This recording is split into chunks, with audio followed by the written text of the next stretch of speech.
31절에 말하고 있던 누가 아버지의 뜻대로 하였느냐. 이게 본문의 핵심 내용이에요. 오늘 본문은 그 대답이라고 할 수 있겠죠. 누가 하나님의 뜻대로 행하는 사람이냐. 오늘 본문은 우리에게 시사하는 바가 있죠. 큰아들과 같은 사람이 있을 거고 둘째 아들과 같은 사람이 있을 거라는 거예요. 자, 오늘 본문을 보니까 큰아들은 아버지의 뜻대로 행하지 아니하였습니다. 둘째 아들은 아버지의 뜻대로 행하였습니다. 오늘 본문을 보니까 첫째 아들이 뭐라고 말했어요? 아버지가 가서 포도원에 가서 일해라 하니까 큰아들이 뭐라고 했어요? 네, 알겠습니다. 가겠습니다라고 얘기했어요. 그런데 안 갔어요. 둘째 아들은 말은 어떻게 했어요? 싫다고 얘기했어요. 가기 싫어요. 그런데 시간이 지나서 그가 뉘우치고 갔다는 거예요. 예수님은 누가 아버지의 뜻대로 행하였느냐라고 묻습니다. 그러면 아버지의 뜻대로 행한 사람, 예수님이 말하는 사람은 누구를 말하고 싶었던 걸까요? 자, 오늘 본문의 핵심은 뭐예요? 어떻게 대답했는가가 아니죠. 대답으로 본다면 누가 옳아요? 큰아들이 옳아요. 말은 어떻게 했어요? 아유, 네, 알겠습니다. 그렇게 할게요. 중요한 것은 아버지의 뜻은 뭐예요? 어떻게 대답하는가가 아닌 거지, 그죠? 아버지의 뜻은 뭐예요? 어떻게? 즉 아버지의 뜻에 순종하는가입니다. 우리는 자꾸 어떻게 말하는가에 자꾸 관심을 갖고 있죠. 그런데 오늘 본문은 결국 이걸 통해서 뭘 얘기하고 싶은 거예요? 믿음이 뭐냐는 거예요. 믿음이 있다는 게 뭐냐? 아멘 하면 믿음입니까? 아멘이 뭐예요? 예, 알겠습니다요. 아멘 잘하면 믿음이 있는 겁니까? 오늘 본문은 그렇게 말하고 있지 않아요. 아멘 했다고 믿음이 있는 게 아니라 뭐가 믿음이 있다는 거예요? 결국 순종을 했느냐 하는 것입니다. 자, 그러면 두 번째 질문. 여기서 말하는 큰아들은 누구고 둘째 아들은 누구를 염두에 두고 하는 말입니까? 우리 예수님이 그 뒤에 말하지요. 자, 큰아들은 결과적으로 누구예요? 예수님께 나와서 이것을 질문했던 대제사장과 장로들입니다. 그들은 큰아들과 같은 사람이라는 거예요. 그러니까 어떤 사람이라는 거예요? 말만 하는 거예요, 말만. 아버지 앞에서 말만 하고 뒤에 가서는 행동을 안 하는 사람. 여기로 오면 둘째 아들은 누구를 염두에 두고 하는 말이에요? 세리와 창녀들이죠. 그들은 어떤 사람들이라는 거예요? 말은 아버지가 말할 때는 어떻게 했어요? 싫다고 했어요. 안 하겠다고 그랬어요. 그런데 이들은 어떻게 하는 사람이에요? 뒤에 가서 뉘우치고 다시 갔다라는 거예요. 뉘우치고 갔다라는 데 초점이 있는 것입니다. 오해하지 마세요. 오늘 본문을 보면 세리나 창녀가 하나님의 나라에 먼저 들어간다. 그러니까 세리와 창녀는 자동적으로 하나님의 나라에 들어간다는 뜻이 아닙니다. 즉, 이 세리와 창녀는 누구를 말하는 거예요? 회개하고 하나님의 뜻에 순종한 그 사람을 말하는 것입니다. 오해 잘 보세요. 중요한 것은 회개했느냐 안 했느냐가 아니에요. 그래서 어떻게 했냐는 거예요. 그죠? 참된 회개는 그저 잘못했다고 반성했다고 되는 거 아니에요. 아이고 잘못했습니다. 만약에 둘째 아들이 아유 갔어야 되는데 죄송해요 잘못했습니다. 그럼 결국 안 갔어요. 그럼 아버지 뜻대로 행한 거예요? 여기 초점은 회개했다는 데 있는 게 아니에요. 회개하고 어떻게 했냐는 데 있는 거예요. 바꿔 말하면 오늘 본문의 강추점은 뭐예요? 그 회개가 진짜 회개냐 가짜 회개냐. 그러면 진짜 회개했다면 어떻게 한다는 거예요? 진짜 회개가 뭐라는 거예요? 뉘우친 이후에 돌이킨다는 것입니다. 그가 진정 회개했다면 회개에 합당한 뭔가 열매가 있어야 된다는 거예요. 우리는 회개하면 됐다 그래요. 그죠? 회개했으니까 됐다. 근데 그 회개가 진짜인지 가짜인지 어떻게 알아요? 성경은 뭐래요? 회개라는 행동 자체에 초점이 있는 게 아니에요. 회개라는 행위 자체에 예수님께서 무게를 두지 않습니다. 회개했다면 회개에 합당한 열매가 따라야 된다는 거예요. 그 열매가 뭐예요? 둘째 아들에게 나타난 열매가 뭐예요? 같다라는 거예요. 돌이켰다라는 거예요. 마찬가지입니다. 여러분, 우리는 신앙생활에 오해를 합니다. 우리는 다 큰아들 같은 사람들이겠죠? 오늘 본문은 너희는 둘째 아들이라, 나는 둘째 아들이다 라고 말하고 싶은데 사실 우리는 둘째 아들이 아니에요. 큰아들이에요. 큰아들이 어떤 사람이에요? 말은 잘해요. 여러분, 우리 앞으로 주님 말씀 잘 듣고 순종합시다. 아멘 하는 사람들이에요. 아버지가 말씀할 때는 뭐예요? 예, 아멘, 그렇게 하겠습니다. 그래 놓고 뭐예요? 안 가는 사람이에요. 안 하는 사람이에요. 그게 누구예요? 따라요. 나. 자꾸 김집사, 박집사 이러지 마시고 나예요. 그러면 나중에 와서 다시 한다 이렇게 왜 안 했냐? 한다며. 앞으로 그렇게 살겠다며. 아유, 죄송합니다. 잘못했습니다. 용서해 주세요. 앞으로 그렇게 살겠습니다. 그럼 된 거예요? 여기까지가 우리가 생각하는 회개예요. 그 다음에 와서 우리 회개해요, 안 해요?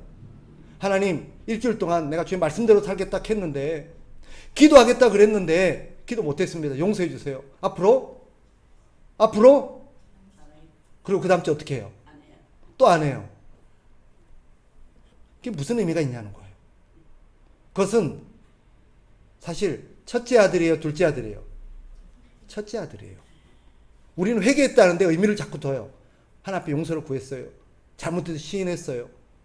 하나님 앞에 잘하겠다고 내가 했어요. 주님의 관심은 어디 있어요? 회개란 행위가 아니라 회개한 이후에 그에 걸맞는 열매가 있느냐는 것입니다. 아버지의 뜻대로 행하는 사람은 누구다? 회개에 합당한 열매를 맺는 사람이다라는 게 오늘 본문의 초점이에요. 열매가 뭡니까? 우리는 열매하면 뭐가 생각나요? 회개에 합당한 열매를 맺으라 그러면 전도, 선행, 어떤 봉사 이런 걸 먼저 떠올립니다. 그죠? 열매가 있냐 그러면 내가 전도한 사람이 있나? 내가 하나님 앞에 어떤 수고와 봉사 행위들이 있나? 물론 그것도 열매일 수 있습니다. 그러나 아닐 수도 있습니다. 왜냐? 진정 회개하고 거듭난 참된 신자가 아니라도 전도할 수 있습니다. 선행을 행할 수 있어요. 교회에서 봉사할 수도 있습니다. 이런 것은 진정한 신자가 아니라도 할 수 있습니다. 그런데 오늘 본문이 말하는 건 뭐예요? 진정한 신자만이 할 수 있는 회개에 합당한 열매가 있다는 거예요. 그게 뭘까요? 그 열매. 에베소서 5장 9절은 이렇게 말합니다.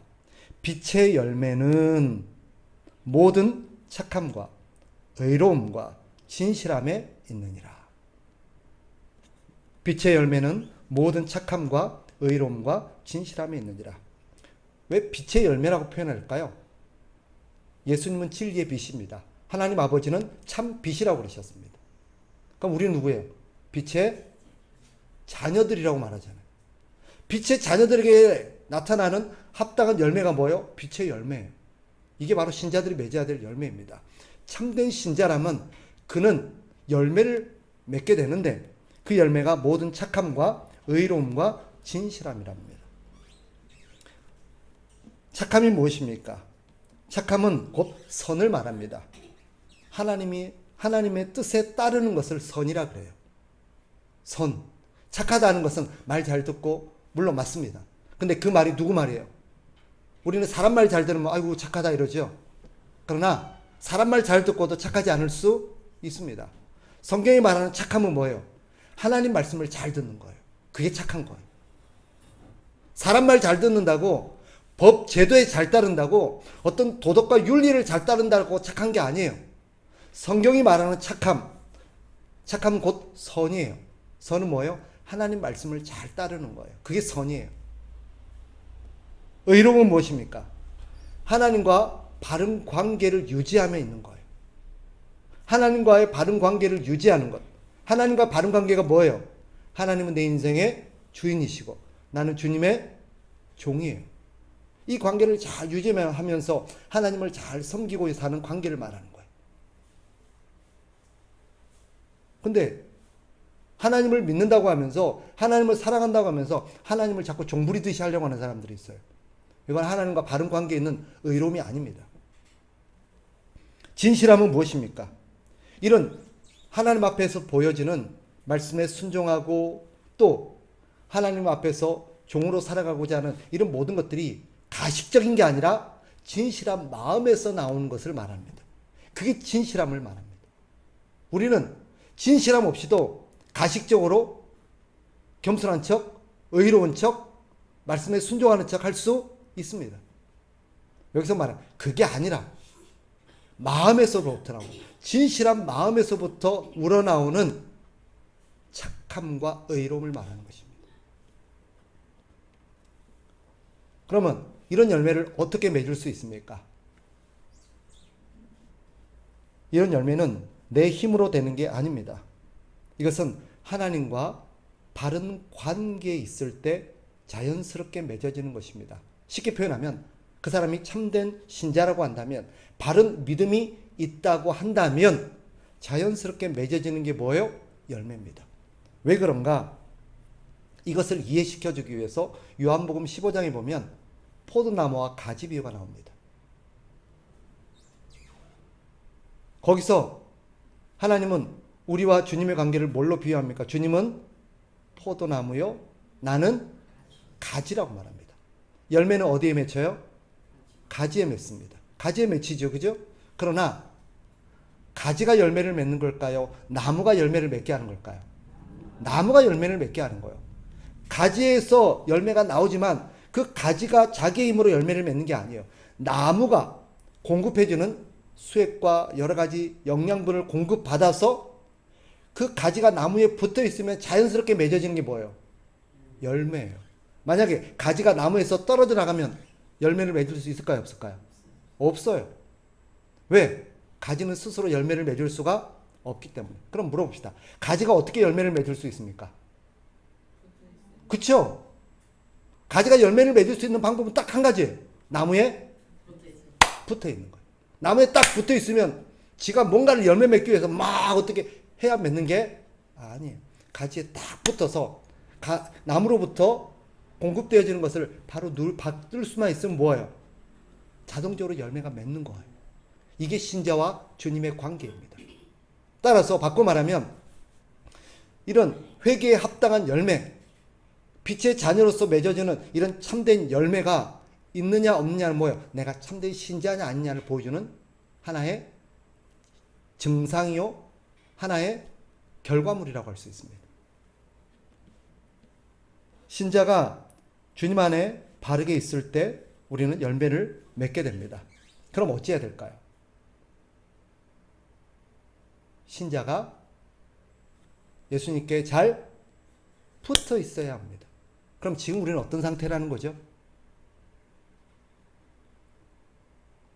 성경에 뭐예요? 너희가 나무에 잘 붙어 있으면 열매를 맺는다고 되어 있어요. 그러면 우리는 지금 어떤 상태예요? 잘 안 붙어 있는 상태인 거예요. 맞죠? 그럼 잘 안 붙어 있다면 뭐예요? 가지가 자꾸 나무가 시키는 대로 하는 게 아니라 지가 원하는 대로 하려고 하는 거예요. 주님께 잘 안 붙어 있어요. 그럼 주님께 붙어 있다는 의미가 뭡니까? 어떻게 하는 게 붙어 있는 것입니까? 뭐라고요? 그렇죠. 주님 안에 있다는 것은 다르게 표현하면 말씀 안에 있다는 것이고, 그건 주님의 말씀에 순종하며 산다는 것입니다. 주님이 원하시는 것은 뭐냐? 우리가 우리 그릇대이, 우리 속에 오른 대로, 우리 뜻대로, 가지 마음대로 살려가는 그런 마음을 회개하고 다시 주님께로 돌아가서 주님께 딱 붙어 있는 것, 주의 말씀에 순종하며 살아가는 것입니다. 따라서 우리가 해야 될 건 뭐예요? 회개입니다. 회개.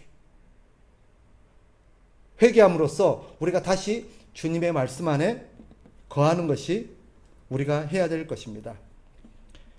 회개에 합당한 열매란 뭘까요, 그러면? 결과적으로. 다시 정리해보면, 회개에 합당한 열매란 뭐예요? 우리가 하나님을 떠나서 우리 마음대로 하려고 했었던 그런 잘못된 마음을 하나님 앞에 회개하고 다시 말씀으로 돌아가서 말씀 안에 거하는 삶을 유지해 나가는 것입니다.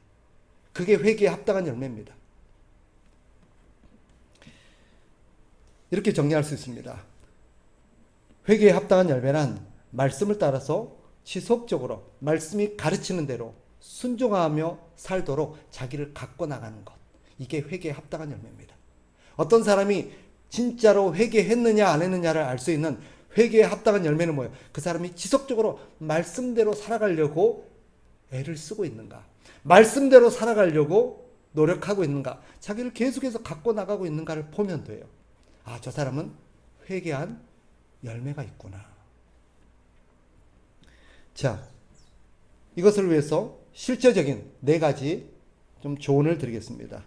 우리가 말씀을 따라 자기를 지속적으로 갖고 나가는 삶은 이런 4가지 방식으로 나타나게 마련이고 마땅히 나야 합니다.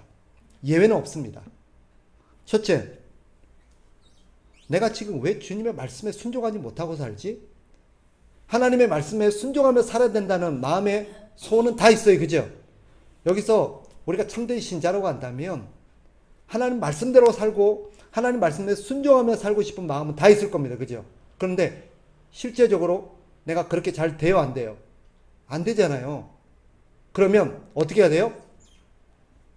내가 왜 그렇게 살지 못하고 있는지를 생각해야 합니다. 무엇이 나를 하나님의 말씀대로 살지 못하게 만들지? 생각해야 돼요. 그럼으로써 어떻게 합니까? 그런 것들을 두 번째로 하나씩 하나씩 제거해 나가는 작업을 해야 됩니다. 예를 들면 어떤 사람에게는 말씀대로 살려고 하고 있는데 게으름이라는 어떤 걸림돌이 있을 수 있습니다. 이 사람은 게을러요. 하려고 그러는데 자꾸 미루고 나중에 한다 그러고 뒤에 하겠다 그러고 미룹니다. 뭐 때문이에요? 게으름 때문이에요.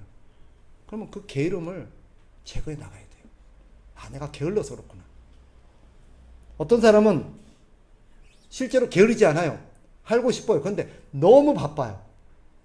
과도한 스케줄로 인해서 하나님 말씀대로 순종하며 살 만한 마음의 여유가, 시간적 여유가 없는 거예요. 그럼 어떻게 해야 돼요? 스케줄을 조절해야죠. 신자는 바쁘게 사는 게 주님의 뜻이 아닙니다. 하나님의 뜻대로 사는 거지. 우리 주님은 그것을 잘 보여주는 모델이시죠. 주님을 찾는 사람은 굉장히 많았습니다. 그죠? 복음서를 잘 보세요. 여기저기서 주님을 찾습니다. 제자들이 와서도 예수님 막 기도할 때 주님 여기서 뭐 하세요? 사람들 자꾸 난리가 났습니다. 그럼 주님 뭐라 그래요? 우리 같으면 어떻게 할까요? 아마 누가 저한테 동기가 와서 목사님 빨리 와보세요. 사람들이 찾아요. 목사님 빨리 좀 만나고 싶어요. 그러면 그래? 가자. 어딘데? 그런데 우리 주님은 어떻게 해요? 거절을 합니다. 그리고 딴 데로 가자.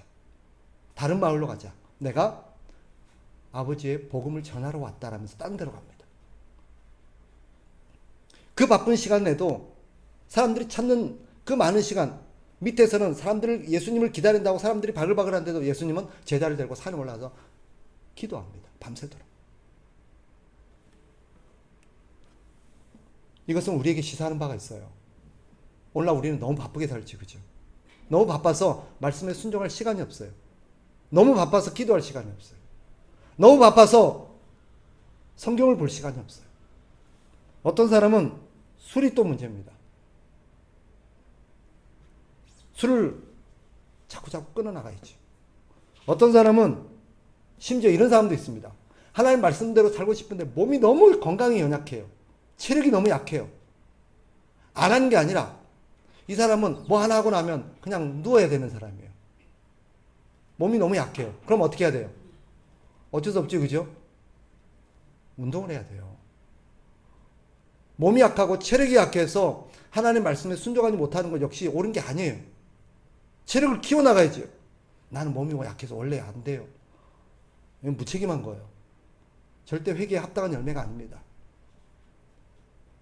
그런 식으로 내 안에 연약함이 무엇인지를 찾아서 하나씩 하나씩 제거해 나가는 작업을 해야 됩니다. 그리고 세 번째로 제거하는데도 잘 돼요, 안 돼요? 안 돼요. 그럼 어떻게 해야 돼요? 기도해야죠. 하나님, 수시로 기도해야 됩니다. 어떤 문제가 해보려고 하는데 이 게으름을 자꾸 어떻게 해결해 보려고 하는데 잘 안 돼요. 현실적으로. 우리는 알아요. 그럼 어떻게 해야 돼요? 이 게으름을 가지고 하나님 앞에 기도하면서 씨름을 해야죠. 하나님, 이 게으름 때문에 내가 진보를 하지 못하고 있습니다. 한 발 더 나아가야 되는데 믿음의 진보를 못하고 있습니다. 이 게으름이라는 걸림돌을 좀 치워주십시오. 이 게으름 좀 해결하게 해주세요. 게으름 갖고 씨름을 해야죠.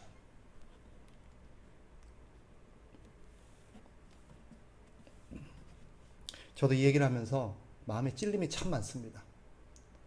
이 설교를 준비하고 이것을 설교하는 가운데서도 계속 내 안에 하나님께서 찔림이 있어요. 그러나 사실이에요. 우리 안에 말씀대로 살기에는 걸림돌들이 너무 많아요. 우리의 발목을 잡고 있는 것들이 너무 많아요. 근데 성경은 분명히 말합니다. 하나씩 하나씩 제거해 나가라고.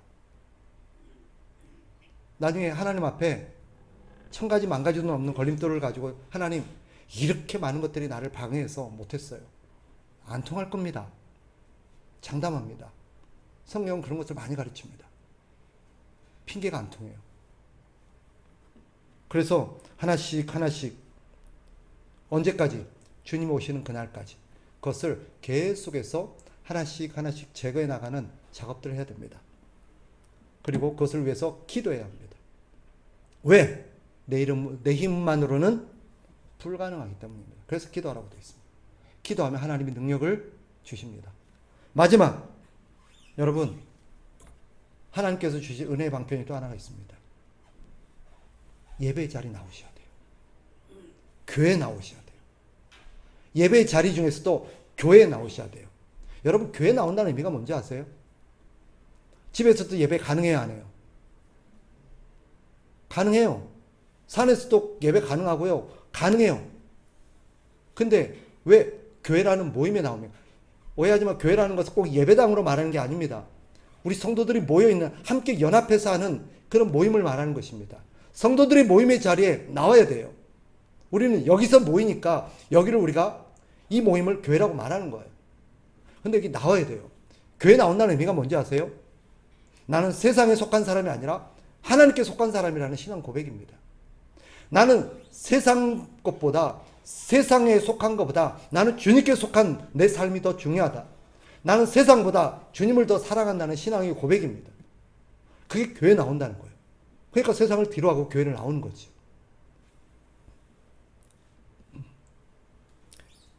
주님보다 세상을 더 사랑하는 사람은 교회 나오기 어렵습니다. 그죠? 예외가 없습니다. 왜 교회 못 나와요? 할 일이 많거든요. 세상에 할 일이 많거든요.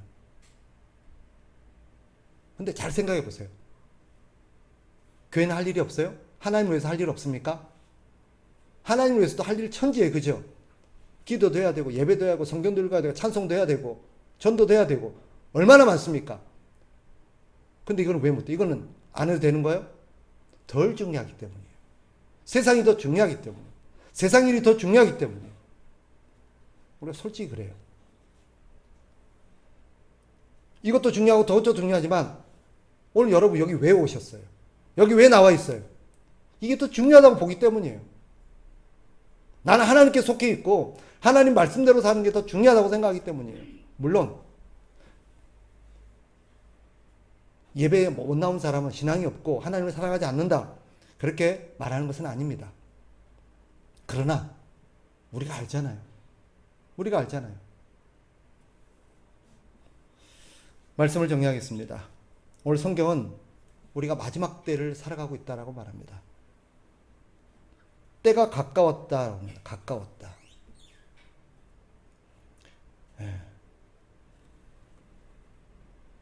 우리 주님은 참된 신앙인을 찾고 있습니다. 주님이 찾으시는 것은 그럴듯한 신앙 고백이 아닙니다. 회개의 죄를 깨닫고 회개에 합당한 열매를 맺는 것입니다. 회개에 합당한 열매가 무엇입니까? 주님 오는 그날까지 자기를 계속해서 갖고 나가는 것입니다.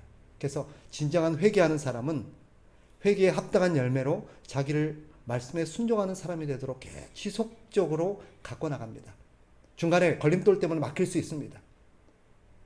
그것 때문에 한동안 씨름하고 고통하고 힘들어하고 하나님 앞에 울부짖고 할 수 있습니다. 그러나 계속해서 믿음을 가지고 그것을 기도하며 이겨내 나가는 사람입니다. 걸림돌을 제거해 나가는 사람입니다. 그래서 자꾸자꾸 믿음의 진보를 일궈 나가는 사람입니다. 그래서 신앙, 이 회개에 합당한 열매는 뭐예요? 지속적으로 믿음이 자라나가는 거예요. 이게 회개에 합당한 열매입니다. 우리에게는 이런 게 있습니까? 성경이 묻죠. 여러분은 큰아들입니까? 둘째 아들입니까? 여러분에게는 회개에 합당한 열매가 있습니까? 묻는 것입니다. 성경이 말하죠. 자, 31절 다시 한번 같이 읽습니다. 31절 다 같이 시작. 그 둘 중에 누가 아버지의 뜻대로 하였느냐? 이르되 둘째 아들이니이다. 예수께서 그들에게 이르시되 내가 진실로 너희에게 이르노니 세리들과 창녀들이 너희보다 먼저 하나님 나라에 들어가리라. 바꿔 말하면 너희는 나중에 들어간다는 뜻이 아니에요. 여기서 세리와 창녀들이 먼저 들어가고 너희는 뒤늦게 나중에 들어간다, 그런 뜻이 아닙니다. 너희는 못 들어간다는 것입니다. 너희는 못 들어간다. 제가 다루지는 않았습니다만 앞에 보면 예수님께서 무화과 나무를 저주하는 사건이 나옵니다. 무화과 나무를 왜 저주하지요? 열매가 없기 때문입니다. 열매가 없으니까 너희는 앞으로 영원히 열매를 맺지 못할 거다라고 예수님이 저주해 버립니다. 그 순간 끝이었어요. 이유가 무엇입니까? 32절 같이 있습니다. 시작. 요한이 의의 도로 너희에게 왔거늘 너희는 그를 믿지 아니하였으되 세리와 창녀는 믿었으며 너희는 이것을 보고도 끝내 뉘우쳐 믿지 아니하였도다. 줄을 끊으세요. 끝내 뉘우쳐 믿지 아니하였다. 자, 저를 보세요. 예수님이 대제사장들과 장로들에게 이 얘기를 할 때 아직 그 뒤에 살 날이 있을까요? 없을까요? 있어요. 살 날이 있어요. 그죠? 근데 주님은 그들에게 뭐예요? 너희는 끝내 뉘우쳐 믿지 아니할 것이다. 아니면 아니하였다. 잘 보세요. 하였다라고 말해요. 이게 무서운 거예요. 예수님이 진단했어요. 너희에게 그런 것이 없는 것은 너희는 끝내 뉘우쳐 믿지 아니하는 결과라는 거예요. 그러니까 뭐예요? 믿음이 없다는 거예요.